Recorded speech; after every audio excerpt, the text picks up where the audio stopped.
Hey,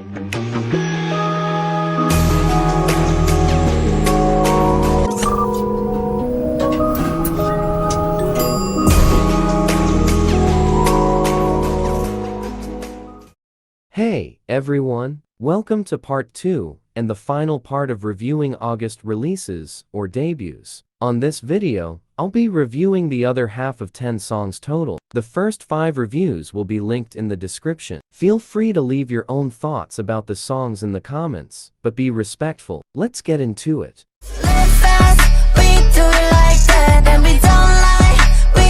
The Girls is a promotional single used for their mobile game, Blackpink the Game. It counts as their first comeback in 2023. The game includes mini-games and character customization. You can become Blackpink's producer or manager. In the game, you can win photo cards as well. Blackpink uploaded a MV to go along with the song release. The MV throws me off because the image of the little characters dancing and rapping sits in my head while listening, and then I can't take the song seriously. A little information about the song itself.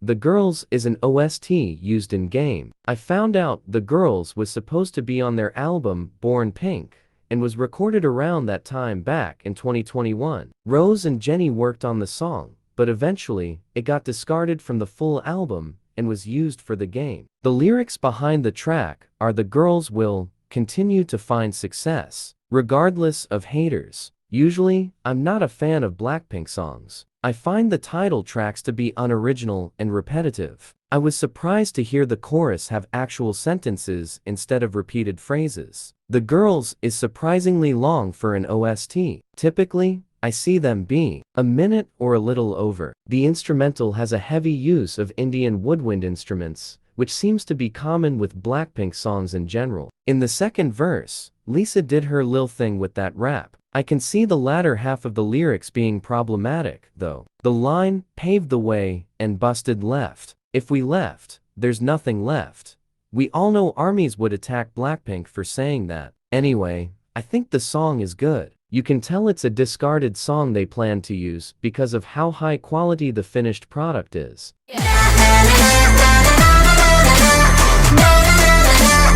Slay is the title track on Everglow's 4th single album, All My Girls. This is their first comeback since 2021 with Pirate. In Slay, the lyrics convey a strong message of self-assurance and determination. Verse 1 starts slowly with elongated words, and then the beats come in that reoccur in the rest of the song. The beats in the end half of verse 1 are necessary because they make the slow down in the pre-chorus that much better. I wish the pre-chorus was longer so we could hear the first part more. The pre-chorus and bridge are both amazing, something you see in those compilations on YouTube like Best Bridges in K-pop or something like that. Psy Hyen's vocals at the start of the pre-chorus were so good, but then Mia started rapping and the beat came in, which ruined the ethereal pre-chorus for me. I didn't mind the actual chorus, though. I normally don't care for choruses with simple lyrics, but Everglow made it sound good. Post-chorus wasn't that good either. The lyrics were cringy, crazy, sexy, cool, and we got that attitude. I'm reminded of Queen Card. The English words sound bad. Verse to rap was pretty good. There isn't much to say about it. I like the bridge a lot because Psy Hyen sings in falsetto, and it's long enough to let that simple melody shine because it doesn't in the short pre-choruses. Also, Mia's 3 slays before her last line was beautiful. I don't know if it's the vocal effect or her vibrato, but her voice sounded cool. I think Slay was a good enough comeback. I'm glad Everglow didn't change their sound because of trends in K-pop.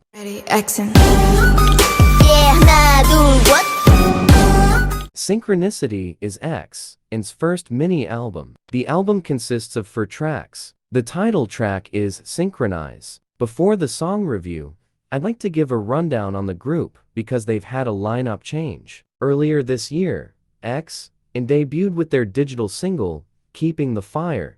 It was pretty low quality, but what can you expect with such a small company? The 5 members consist of Roa, Kai, Yu, Isha, Nova, and Arya. Roa and Kai, you left without any explanation other than personal reasons. The new members, Niz and Hannah, seem to be pretty talented though. After the change, I kind of lost interest in the group. It's funny I say this while I'm a Black Swan fan. The main reason I lost interest in them, especially after their new release, was because the style of music they're producing. Synchronize focuses on drums, woodwinds, and string instruments, more traditional instruments it sounds like. The choruses lacked a lot, with simple instrumentals, mediocre vocals, and repetitive phrases for the choruses. Though the vocals and lyrics were lacking, the other parts are decent or at least way better than their previous release. The pre-choruses and last refrain were enjoyable. There was even a dance break portion, which almost saved the song. Whoever made the instrumental was not playing. In conclusion, Synchronize was an improvement from their previous release, and will be listened to by others. I wish their voices had some variety at times, but you'll either like it or you'll hate it. Rainy days, I'm thinking about you,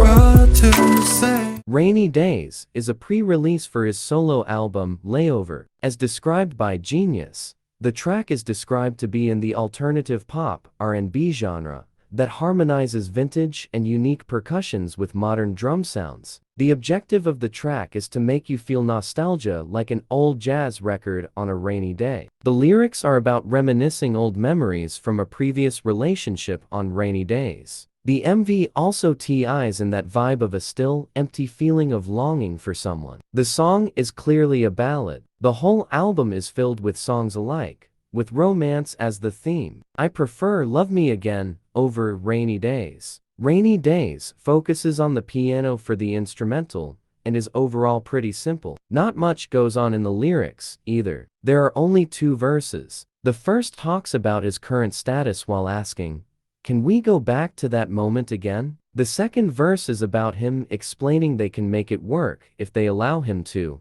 There is everything. While this song is quite simple, from the sound to the meaning, it carries the emotions and feelings well. Rainy Days is a beautiful song. I wish you would love me again. No, On V's mini-album, the third track, Love Me Again, is about emotions after a breakup. Similarly to Rainy Days, he goes through a breakup and misses his former lover. Now that I've read the song descriptions, I see the whole album consists of this topic related to relationships and feelings. As I mentioned earlier, I prefer Love Me Again. The reason I like Love Me Again more is because the instrumental is better and shines drastically in the bridge. The bridge is my favorite part because it makes you feel like you're floating on air. It's the only part of the song without drums and guitar. The choruses pretty much just repeat, "I wish you would love me again," and "No, I don't want nobody else." Naming the songs on this album must have been the easiest thing. Even though the songs I've discussed on the album are good, the lyrics could have been more unique. The theme of V's album is clearly romance and relationships. But is he going to keep talking about breakups? Even though I haven't listened to every song, Rainy Days and Love Me Again feel like the same song. I like ballad songs, but there's not much difference. The creativity and effort weren't there. I hope that was V's choice for his album, and that it wasn't just laziness from the company or songwriters. Even though I could not tell the songs apart most of the time, I enjoyed them both. I'll most likely listen to his whole album. Alright, we've reached the end of the reviews. Please check out part 1 if you haven't yet. Again, feel free to comment your thoughts. I hope you enjoyed the video. Thank you for watching. See you next time.